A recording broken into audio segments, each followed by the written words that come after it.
not feeling great. I believe I am sick, but I do not have COVID. So, and the other good news is you can't get COVID over the internet. So that's good. At least that's what I'm told. So I do want to do office hours. I am a half hour late because I had a webinar. Yeah, I know. That was unfortunate to get sick right before that, but I did it, and I'm happy to do office hours today. So let me share my screen here really quick while we wait for everybody to get here, and we can answer some questions. So for those unfamiliar, office hours is an opportunity for you to get to know or to ask questions. So feel free to join the Zoom, and I answer questions of people who are in the Zoom as a priority, but then I also answer questions that have been posted to the KCD Office Hours channel. So I don't think that we have any questions in there. Is that you, Ben? Yeah, hey, Benjamin. You're probably right. I probably should just rest my voice, but I really want to do this. So yeah, so there are no questions in here. Benjamin, do you have any questions? Yeah, actually I have. Thank you for organizing that with your voice. It's great to be able to ask. I have a bunch of questions, but I think some of them are really fast to answer. So sure. Do you need to share your screen at all? Yeah, perhaps it will be better. Okay. Yeah. Oops. So can you see my screen? Yeah. Yep. I suppose. Okay. So yeah, as you can see, I have some questions, and yeah, I listed them, and I was really hoping that we can have. Can you bump up your font size a yeah, couple of times? course. Yeah. Yeah, that's much better. Thank you. Oops. Yep. So first quick question, I believe it's, I'm wondering whether or not you prefer to declare a global variable in the component itself instead of putting it outside. I don't know if there is a preference to have, or if it's the same. It's really, it's just about, okay, this one is just used in this component, so should I declare the variable here or not? Yeah. So long as you're not mutating, it shouldn't make any noticeable difference. So if you are mutating, then don't do that. Yeah, but, of course. But yeah, it will not make any difference as far as the user is concerned. Yeah. And the same is, well, I noticed a lot in your code and some other code that sometimes a function is declared within a function. And for example, this is a function that is only used in this function. And so the same question is there a reason why sometimes I can see in your code and others that you declare a function within a function instead of declaring it outside? Or... Yeah, I actually have a blog post about this that I'll put a link to in here. So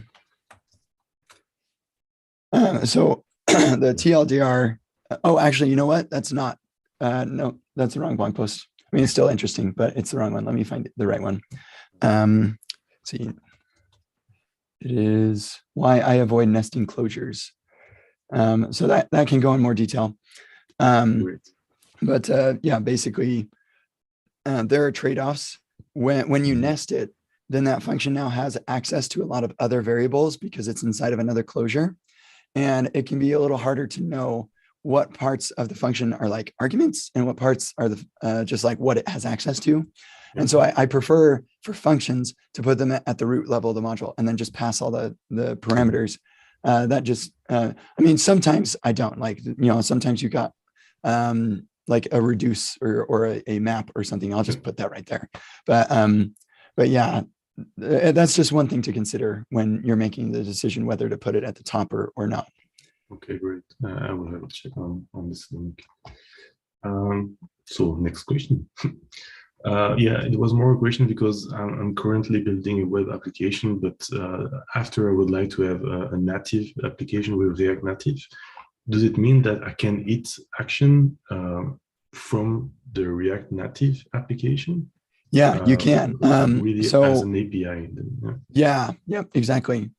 What I would suggest though is your regular routes for your web app are intended for the web app. So when somebody posts to this action, then like this action is going to redirect or something, but it will render this page. And that doesn't really make sense for React Native. So what I would suggest is make an API route. Yeah, I did that for a small test indeed. Okay. Yeah. Yeah. So it's and so better then to if you need to separate. share code, you just put it in a shared folder or something. And so you will code from a page the API route to get the... You could do it that way, yeah. Okay. Or you could just have a separate module that both of those call. Okay. Either way, if you do decide to make an API route and then have your loaders just do a fetch to itself, that just adds HTTP overhead. So yeah, just calling the function directly is probably better. Okay, great. Yeah, this one is because, but sometimes someone already tried to explain me that it's not necessary, but when I retrieve a parent, I always have to do some kind of invariant or cast as a string to make sure that location ID is defined, which is always the case in my understanding, because when you hit a route, if you have a parent, it means that it exists. So did I miss something that it's not defined by default, or is it? No, you're right. The problem is TypeScript, as always. TypeScript is like my favorite thing and my least favorite thing at the same time. It's mostly my favorite thing though. So the big problem is that TypeScript has no understanding of what Remix is doing. And so that's just a runtime object that is created based on the routes. And so the best that we can do from a TypeScript perspective is just say, hey, this params is just an object of strings or undefined. Now, I know some people have, there's one project that somebody did that was like a routes gen or something like that, where they generate type safety stuff for their routes. It's pretty cool. I never tried it. But for me, I really don't have much problem just doing the invariant thing that you're doing. Yeah, no, me neither. But it's just I was wondering because I'm doing this in every road, and I was it's kind of annoying. Wondering if it was a mistake from my perspective. But okay, great. Yeah. One thing to consider is that if you don't do that, and then you later decided, oh, you know what, I don't need a param for this. But you forget to update the code, the invariant will at least give you a nice error message that something went wrong. That's true. I prefer that way. Okay. Well, this one is more like perhaps So I have a root, a layer root. So this one is called I guess catalog, and then I have the index. So I can maybe share with that. So I have catalog. Actually, it should be catalogs. So I have this file, which is in fact just create an handler for the breadcrumb, and then it's just calling within the folder itself. And then I have the index file, which is the default page for the catalog, and here I call my action with path name plus question mark index, because I need to call the action defined in this file. And I was just wondering, is it better to avoid that and move the action within the layer roots, or is it better to keep everything in the same place? I prefer to keep everything related in the same place, but it seems like quite a hack to do it this way, but I don't know if that's the case or not. Yeah, I see what you're saying.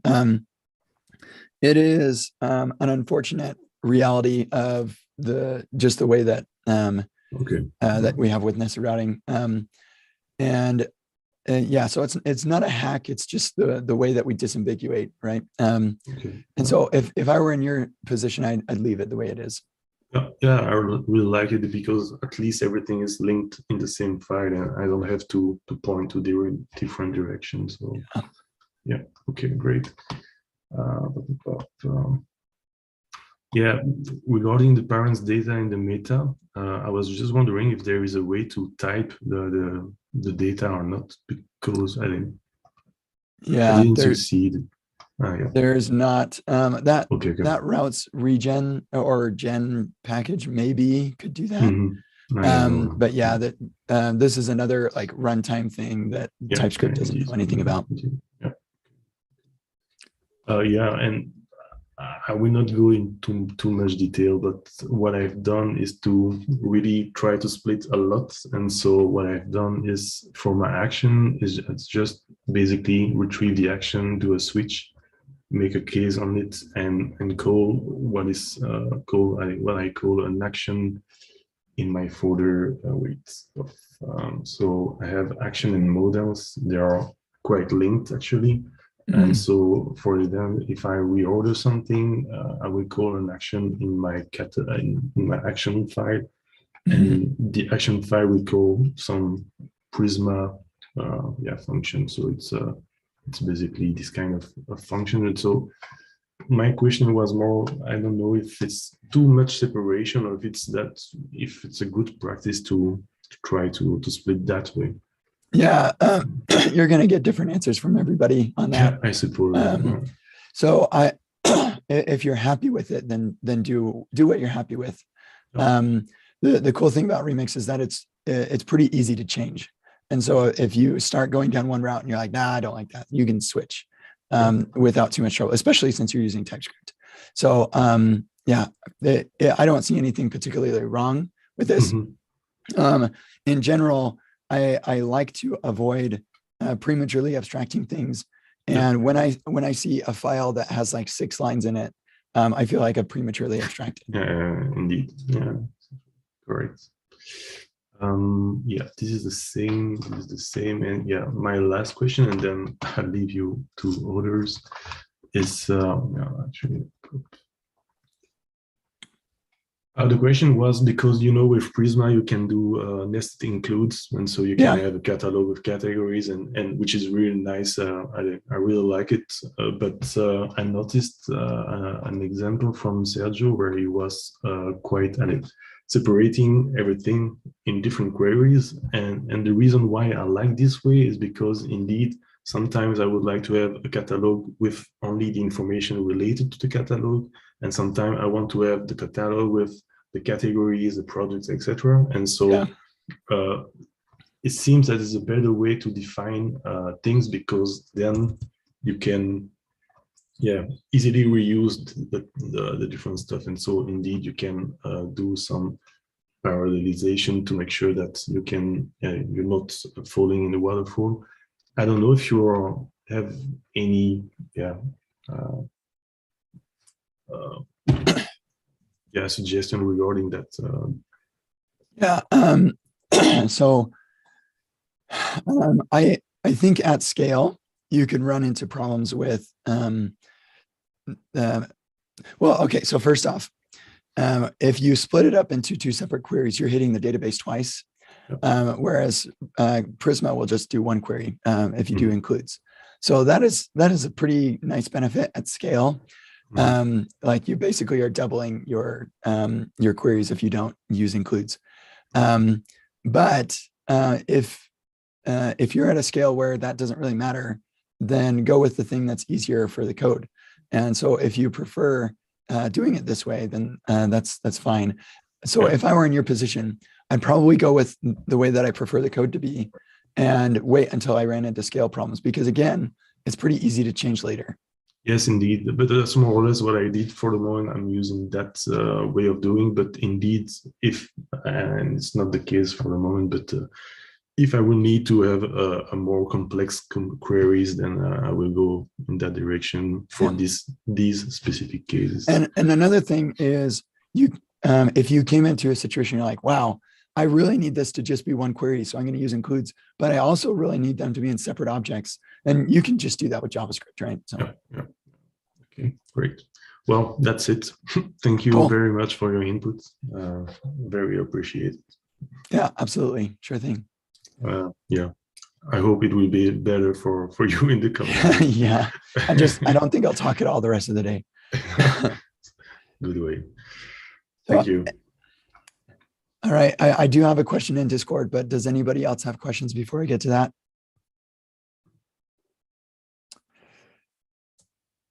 Sometimes you have to wait for people to find the mute button. So, okay. So Nick is asking, love to hear you tackle lack of motivation when you're working on things that don't excite you. Whew. Yeah, I'm currently working on a large feature that's likely to take 2 to 3 weeks. I'm not finding it particularly exciting or engaging, and it's resulting in a lot of procrastination. You're like describing my life, Nick. Typically, the only thing that snaps me out of this mindset is deadline pressure, and that comes with its own stress. Yeah, Nick, I totally feel you. When I have something that I don't want to do, I procrastinate hardcore, and then I'm like stressed out of my mind to get it done when it's, down to the wire. So how do I deal with it? So Joel Hooks one time, he has this big tattoo. I think it's on his wrist.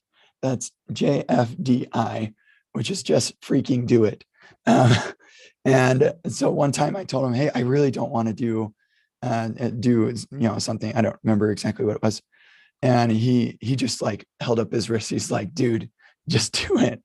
And that only sort of helped.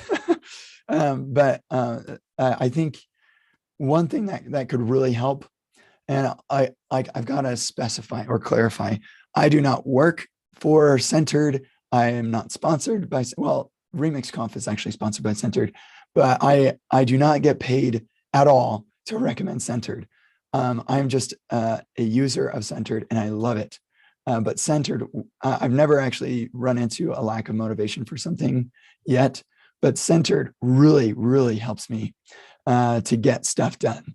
And I'm guessing that if there was something I didn't want to do in particular, I just stick it to the top of my session, start flowing, and know what keeps me on task. And so, yeah, I would strongly advise looking into Centered. And Centered, like, it's got really awesome features for free, and I used it for free for a long time. But if you do want to buy a license, then I actually have a code on my users page.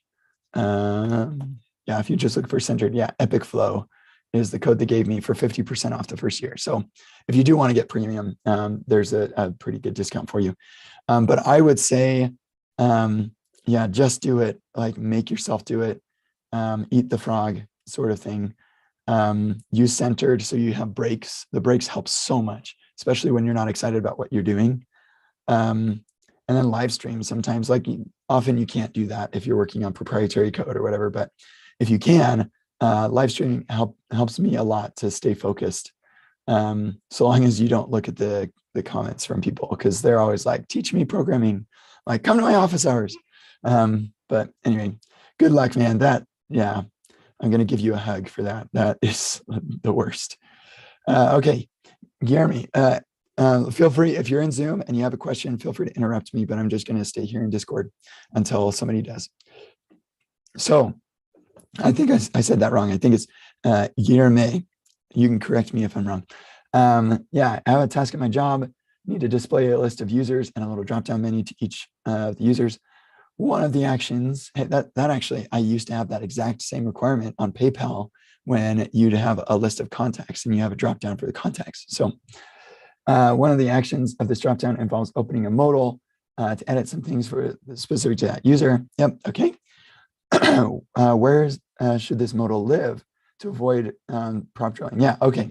So this is what portals are for, actually. It allows you to co-locate the component for something that is rendered somewhere else on the page. And even better, we have Reach UI. So if you go to Reach Tech and look at dialogue, then this is awesome. So the modal can be rendered wherever you need it to be, but it's rendered, as far as React is concerned, it's rendered where the state lives and stuff. So I would use Reach Dialogue because it's awesome.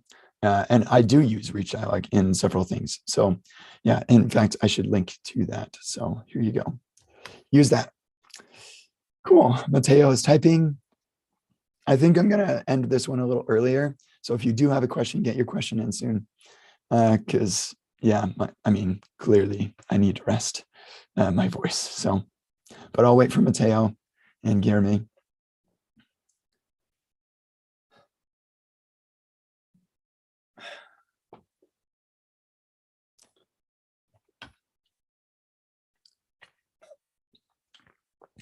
Okay. Mateo's asking about ESLint and Prettier. Why do I need Prettier? Couldn't someone make an ESLint config with the same settings? I use two tools when one can do both tasks. Yeah, so that the question makes sense, but the assertion that both can do or one can do both tasks is incorrect. ESLint does not have the power that Prettier does. So yeah, that's the biggest thing. So you do, I use both. I actually am the creator of Prettier ESLint. Back in the day, I didn't want to have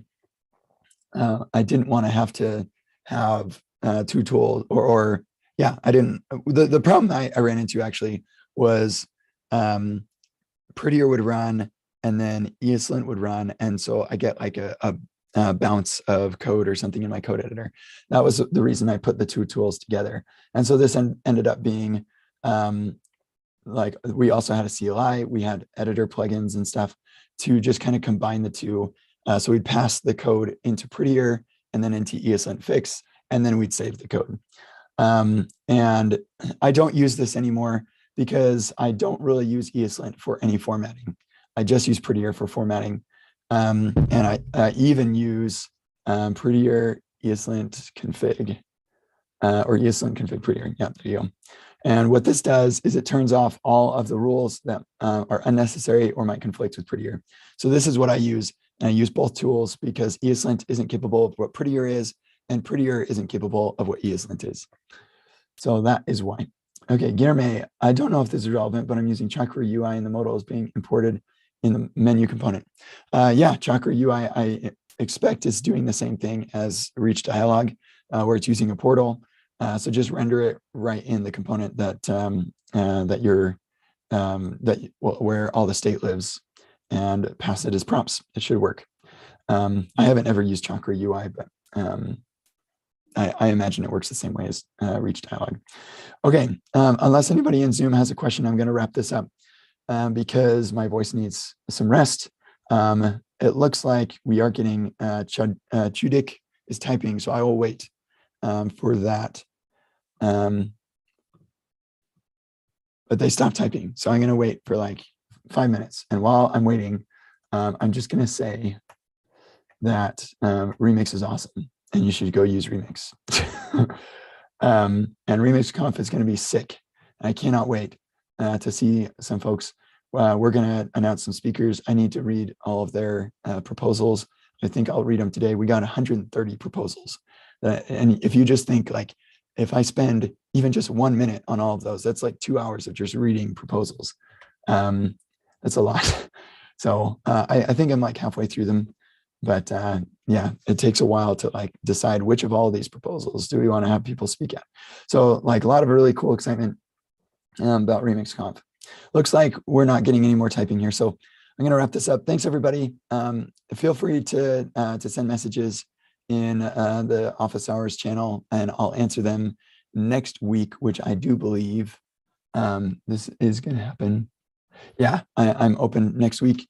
So yeah, next week I will be happy to answer any other questions that you have, and we will see you all in the future. Thanks, everybody.